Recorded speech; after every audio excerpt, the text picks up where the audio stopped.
Então, já começou a gravar. A gente vai começando aqui conforme o pessoal for entrando. Se mais alguém for entrar, a gente vai continuando.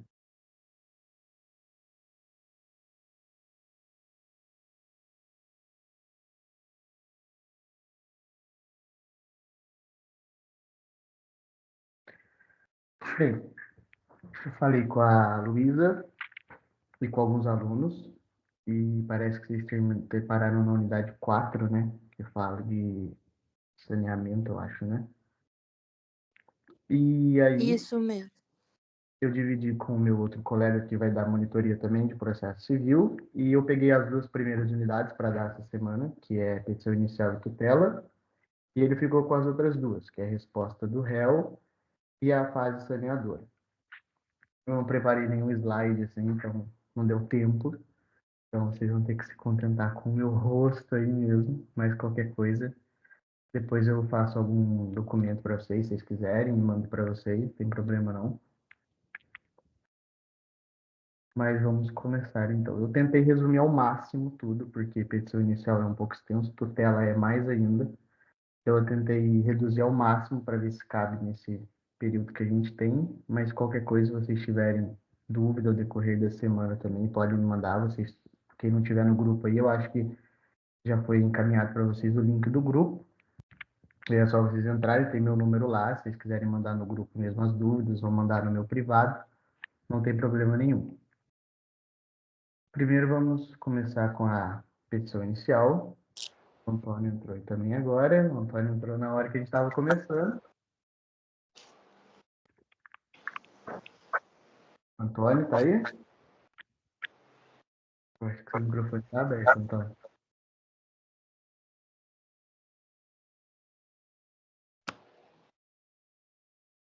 Tá fechado o microfone dela. Fechou. Porque tava dando eco. Saiu. Enfim. A petição inicial, ela é o ato que inicia o processo. É uma peça que dá início ao processo, onde o autor mostra os fatos que ocorreram, fundamenta juridicamente e faz os pedidos para o Estado na pessoa do juiz. Ele é elaborado não pelo autor, mas pelo advogado, exceto se o advogado for se o autor for advogado e estiver advogando em causa própria, e ele mesmo vai elaborar a petição, se quiser, mas em regra, o autor não é advogado e o advogado que elabora essa petição inicial e protocola. É o ponto inicial do processo. É aí que começa o processo em si. O processo, ele segue por impulso oficial.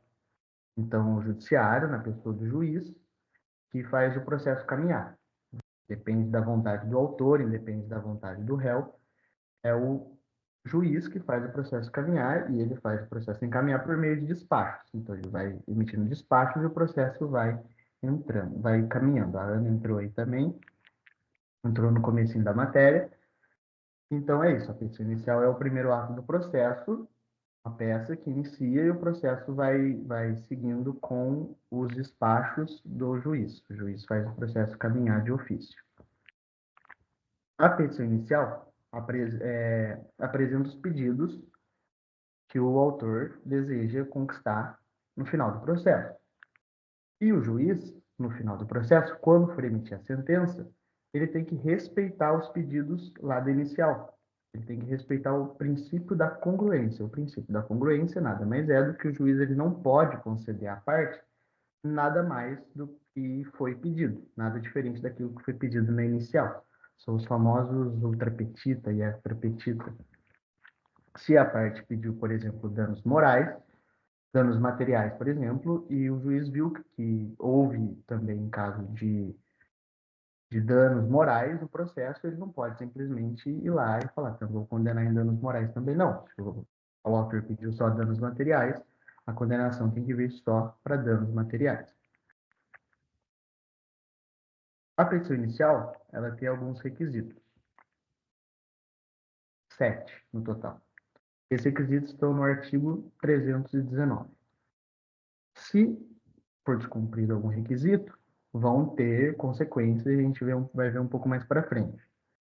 Mas são 7 requisitos que a petição inicial apresenta. Tem que ter, na verdade, que estão no artigo 319. O primeiro deles é o endereçamento. O endereçamento geralmente não, fica lá no cabeçalho da petição inicial, que uns colocam ao juiz, outros colocam excelentíssimo, senhor, doutor, que é o endereçamento ao juízo competente.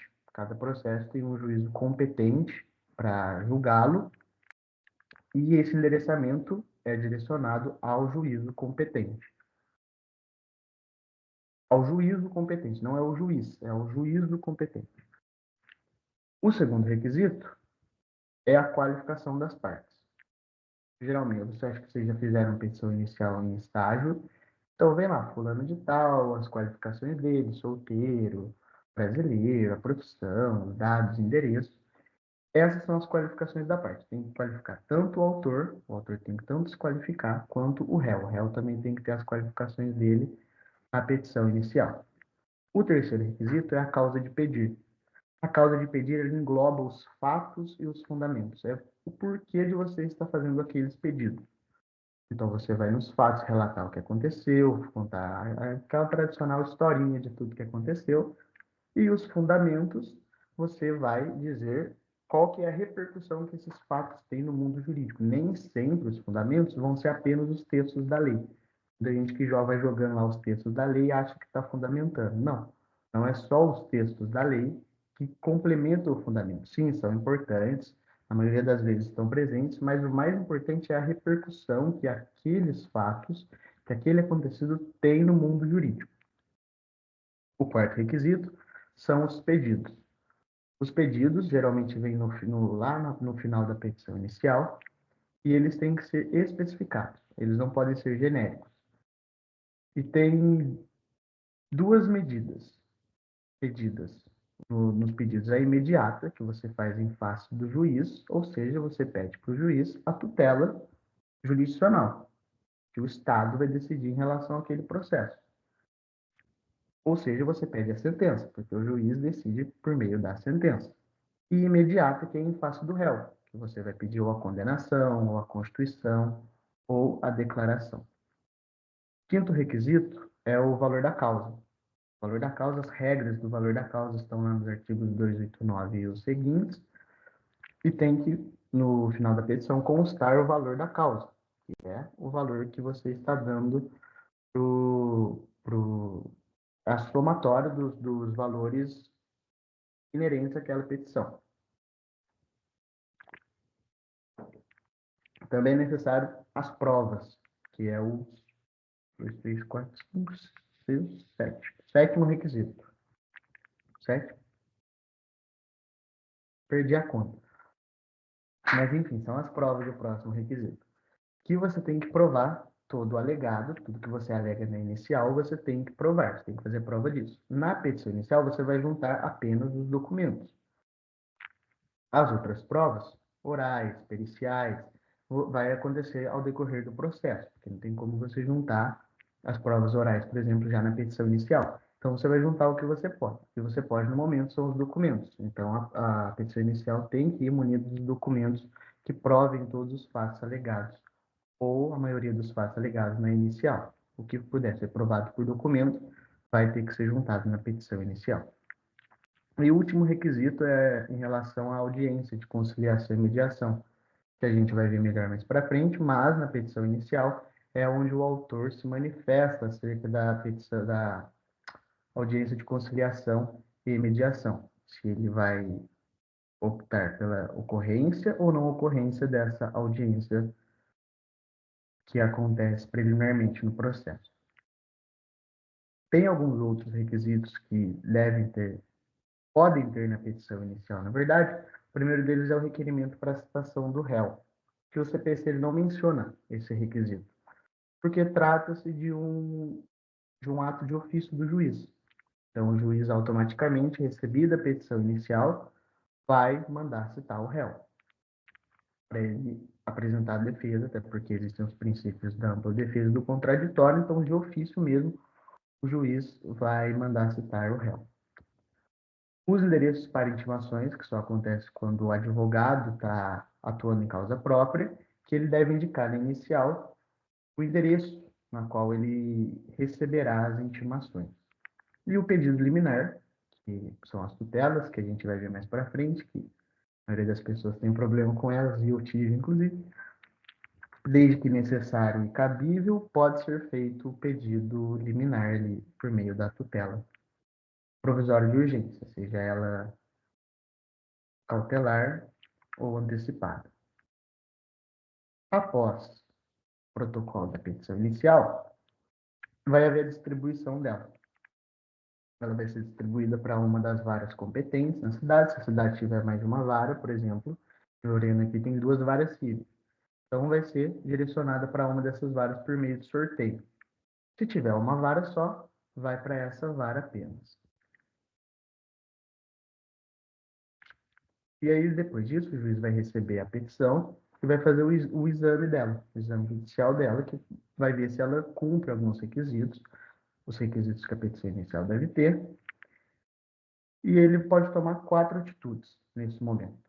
Ele pode julgar improcedente o pedido de forma liminar, a improcedência liminar do pedido, que tem algumas hipóteses que o juiz pode fazer isso, que ele julga favorável ao réu antes da citação. Então, antes de citar o réu, ele já vai e acaba com o processo ali no julgamento com análise do mérito. Quais são as hipóteses de improcedência liminar do pedido? Se tiver alguma súmula do Supremo Tribunal Federal ou do Superior Tribunal de Justiça contra o pedido, se tiver algum acórdão proferido pelo STF ou pelo STJ em julgamento de recursos repetitivos, se tiver algum entendimento firmado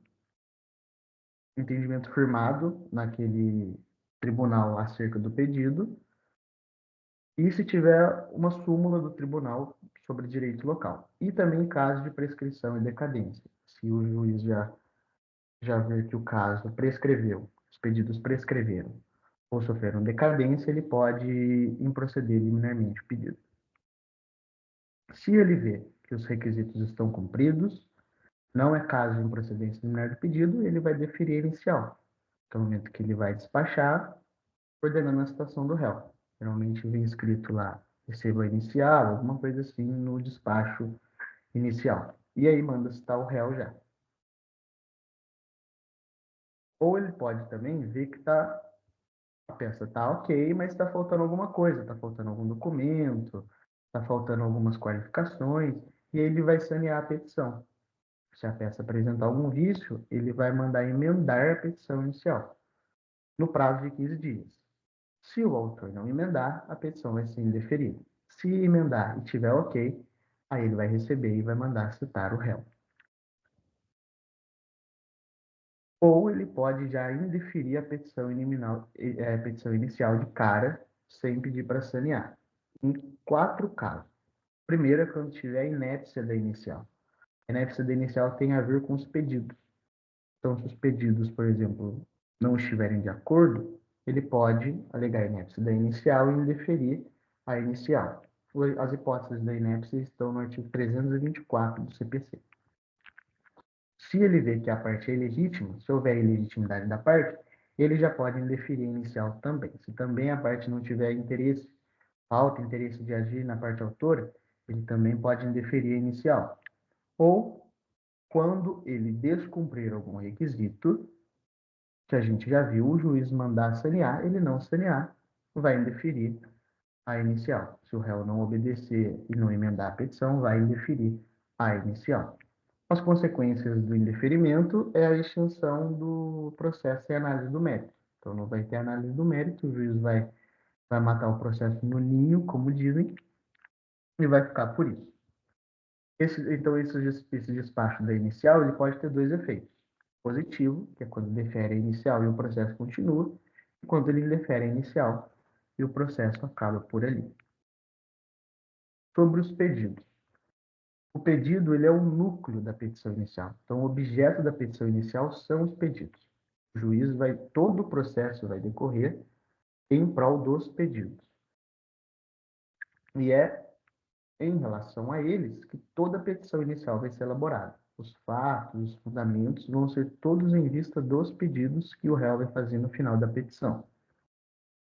E tem alguns requisitos dos pedidos também. O pedido deve ser certo, ou seja, ele deve ser expresso, ele não pode ser implícito, ele tem que estar lá na petição que realmente o autor está querendo com aquele processo. Ele tem que ser determinado também, ou seja, ele tem que ser claro no que se refere aos limites da pretensão. Aqui a gente fala do quantum de beato. O pedido é certo quando você pede, por exemplo, a condenação de danos morais, que o juiz condene o réu ao pagamento de danos materiais, por exemplo. Beleza, o pedido está certo, mas não está determinado, porque ele não estabeleceu quanto ele quer. Ah, os danos materiais que eu tive foi de 5.000 reais. Ok, então você vai colocar que você quer a condenação do réu e indenização por danos materiais, pedido certo, no valor de 5.000 reais, pedido determinado. E o pedido também tem que ser concludente, ou seja, ele tem que estar de acordo com os fatos e os fundamentos apresentados nos tópicos respectivos.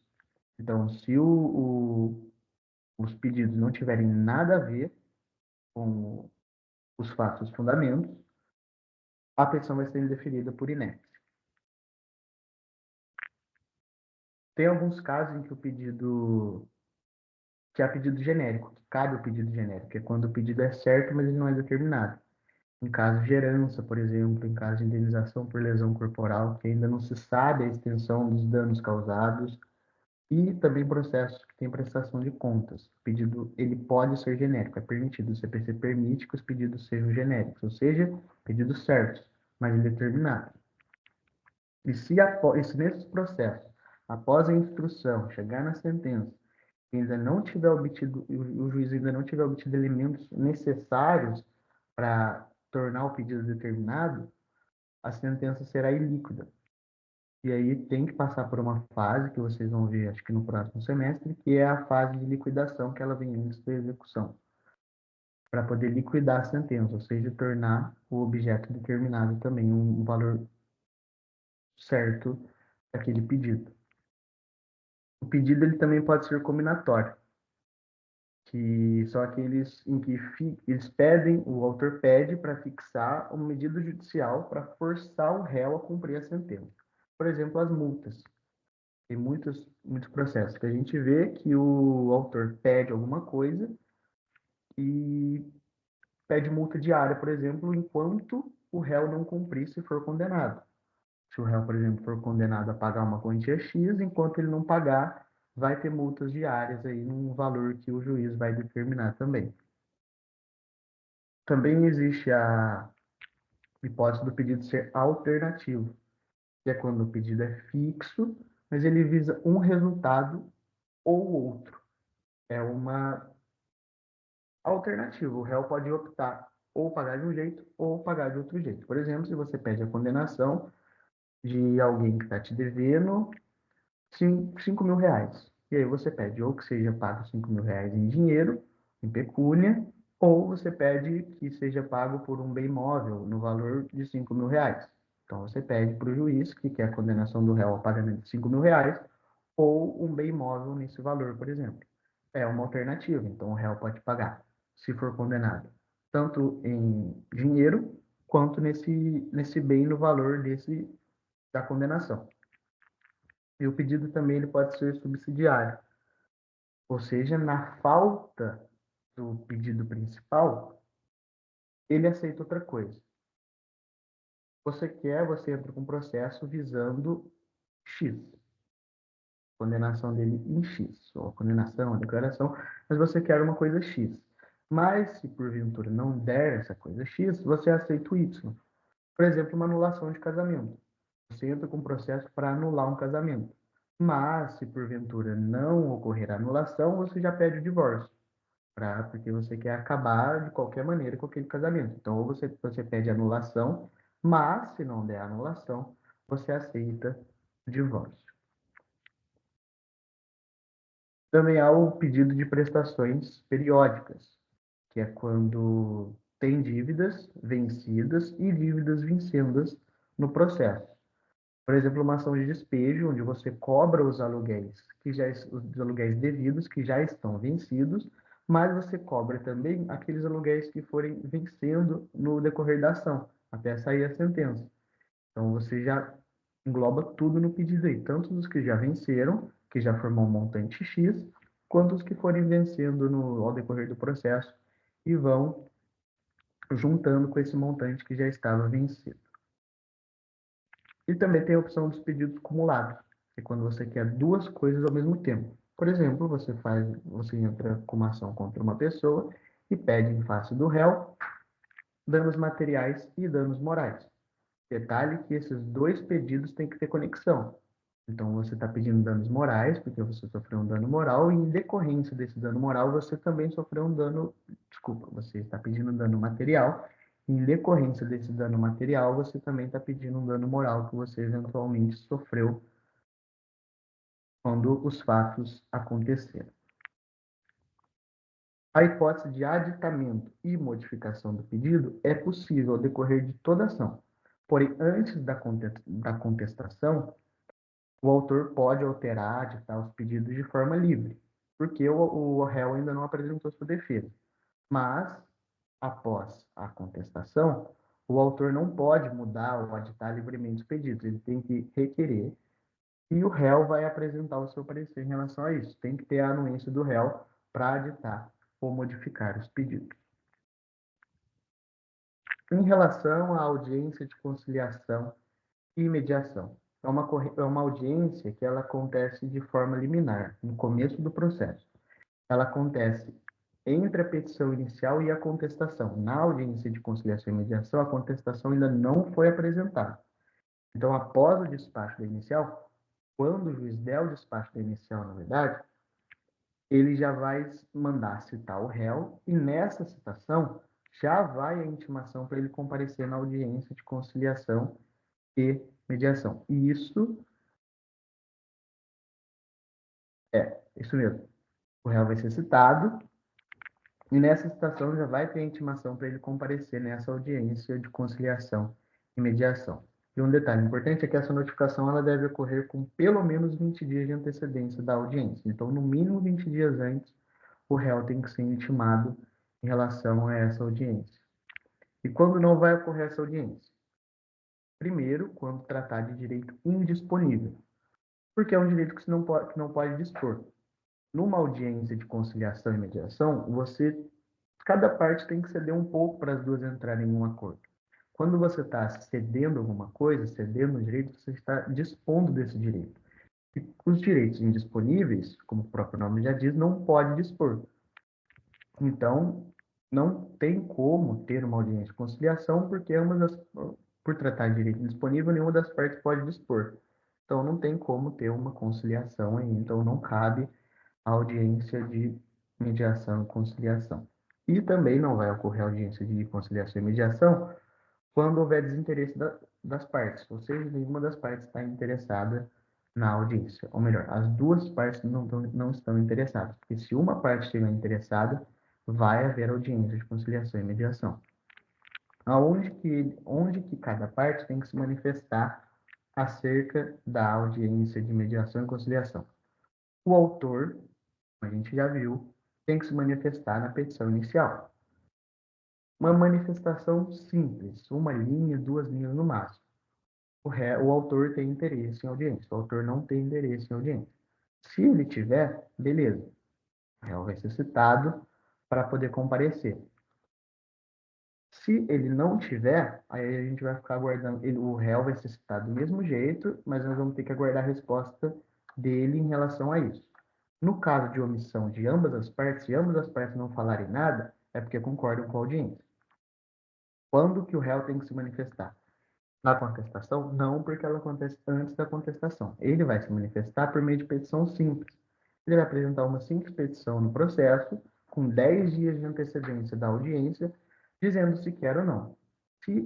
Se as duas partes quiserem, vai ocorrer. Se o autor quiser e o réu não, vai ter. Se o autor não quiser e o réu quiser, vai ter. Então, quando não vai ter, quando as duas partes não quiserem. Aí, beleza. Foi marcada a audiência, as duas partes estão intimadas, porém, uma das partes não compareceu na audiência agora.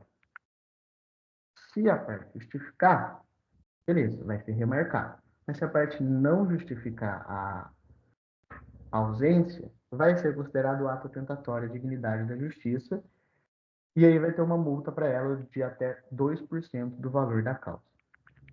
Na audiência de conciliação e mediação, as partes elas têm que estar representadas por advogados ou defensores públicos também.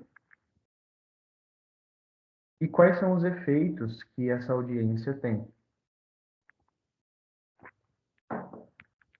Se houver acordo, se houver uma composição, esse acordo vai ser reduzido a termo e vai ser homologado pelo juiz por meio de sentença. E vai haver a extinção com o julgamento de mérito. Se não houver acordo, vai abrir o prazo para o réu apresentar a contestação e o processo vai seguir normalmente.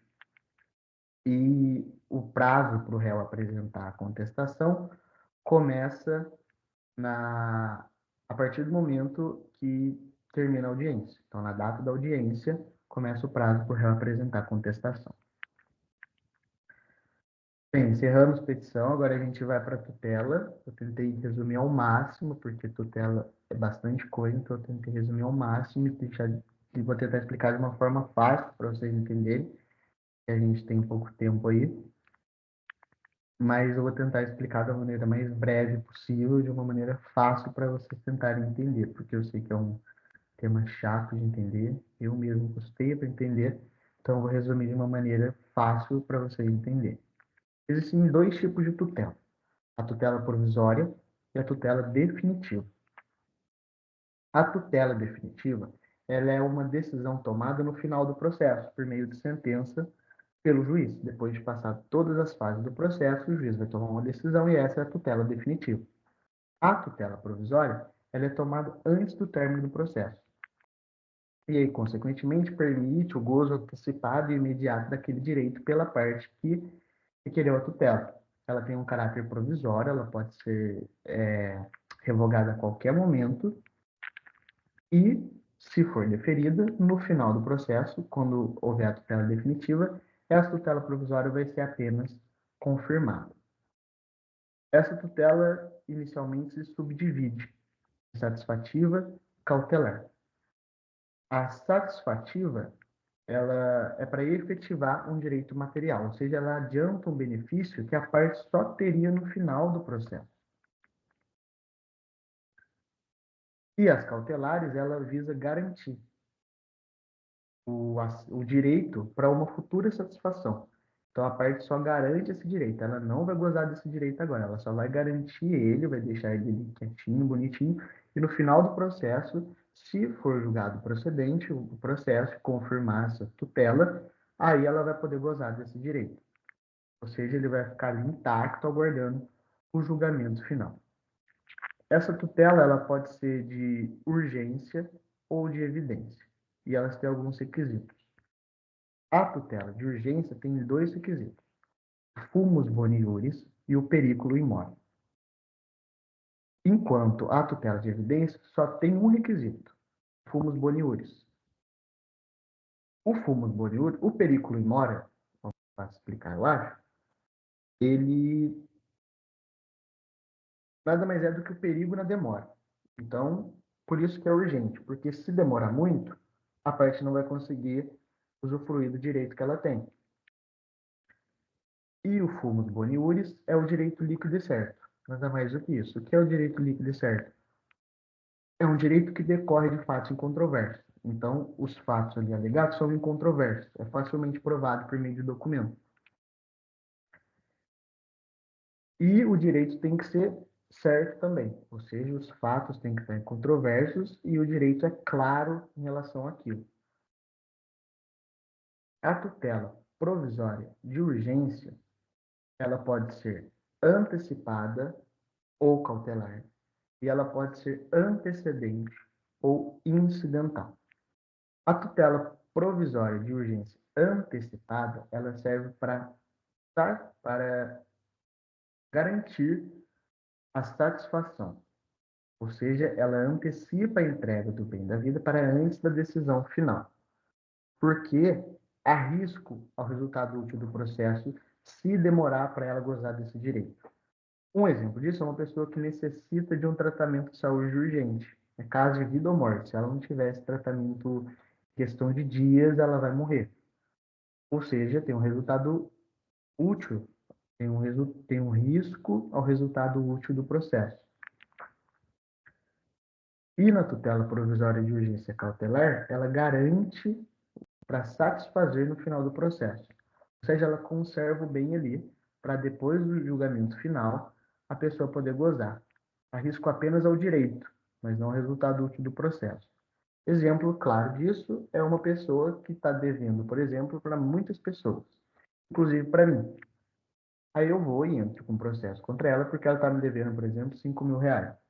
Aí eu entro no processo contra ela, só que como ela está devendo para várias pessoas, eu não sei se o dinheiro que está na conta dela vai ser utilizado rapidamente, pode sumir dali a qualquer momento. Então, eu peço o bloqueio desses valores. Aí, esses valores vão ficar bloqueados. Se no final do processo for julgado procedente para o réu ser condenado a me pagar esses R$ 5.000, esses R$ 5.000 já vão estar bloqueados. Então, é só transferir para mim e a obrigação já vai estar satisfeita. E o fato dela poder ser antecedente ou incidental diz em que momento do processo que ela é pedida. Se ela é antecedente, essa tutela é pedida antes do início do processo, ou seja, antes da petição inicial, porque é a petição inicial que inaugura o processo. Então, antes da inauguração do processo, antes da petição inicial, é que você vai pedir a tutela se ela for antecedente. Ela é como se fosse uma petição inicial mesmo. É uma peça como se fosse uma petição inicial, só que ela é um pouco mais simples. Ela não precisa de tantos requisitos como inicial. Os requisitos dela estão no artigo 303. Ela é mais simples. Se a tutela for deferida, aí o autor tem 15 dias para aditar e apresentar a petição inicial. E se ela for indeferida, ele tem 5 dias para emendar. Aí, se emendar e for deferida, aí começa o prazo de 15 dias para apresentar a petição inicial, porque a petição inicial ainda não foi apresentada nesse caso, se a tutela for antecedente. Se ele não aditar ou se ele não emendar, acontece a extinção do processo. O processo vai terminar ali sem nem ter começado. E a tutela, se for deferida e ele não aditar, essa tutela que foi deferida vai se tornar sem efeito. E no caso da tutela incidental, ela é interna no processo, ela é no curso do processo, ou seja, o processo já começou. Inclusive, a tutela que é pedida junto com a petição inicial, que é a mais comum, acho que a gente vê, que a tutela já vem dentro, o pedido de tutela provisória já vem dentro da petição inicial, é incidental também, porque já vai estar dentro do processo, já vai estar no curso do processo. A tutela provisória de evidência, ela só necessita do fumus boniuris, ou seja, independe da demonstração de perigo, porque não tem um perigo na demora, não tem um perigo. É só um direito líquido e certo que o autor tem. E ela é apenas incidental. Não existe a hipótese dela de ser antes da petição inicial. Ou ela vai estar junto com a petição inicial, ou ela vai estar em qualquer momento depois, no meio do processo. A tutela pode ser pedida no meio do processo também por uma petição simples, e a tutela de evidência, então, ela só cabe dentro do processo, de forma incidental, não cabe de forma antecedente. Um exemplo disso, que a doutrina sempre traz, é uma liminar em ação possessória, que trata-se de uma situação na qual a posse, ali na petição inicial, com os documentos ou na petição da tutela, é clara. A posse é clara, o direito é claro ali, e já pede-se a tutela de evidência, porque o direito é claro, o direito ali é líquido e certo, então você encurta o processo. Encurta o processo. É claro que no final do processo, na sentença, vai ter a decisão definitiva, mas você já encurta ali porque o direito é líquido e certo. Não tem por que esperar, porque o direito já existe ali. Os fatos são incontroversos e já há o direito ali. O direito é claro em relação a isso. Então, não tem por que esperar até o final do processo para o autor já gozar desse direito.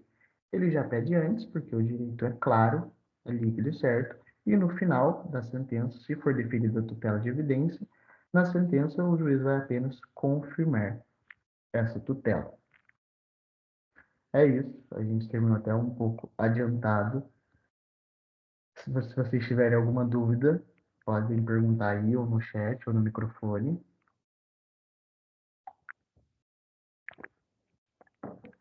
Eu tentei resumir ao máximo para vocês. Espero que tenha ficado claro, que eu tenha conseguido fazer vocês entenderem mais ou menos aí, que já tenha conseguido dar um norte para vocês conseguirem estudar. A prova de vocês é só a outra semana, né?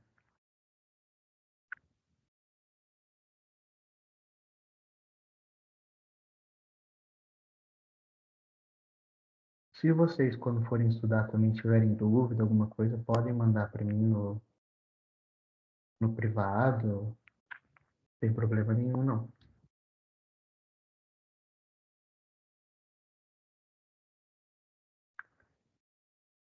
Eu vou pedir pro Matheus aqui, já pode encerrar a live.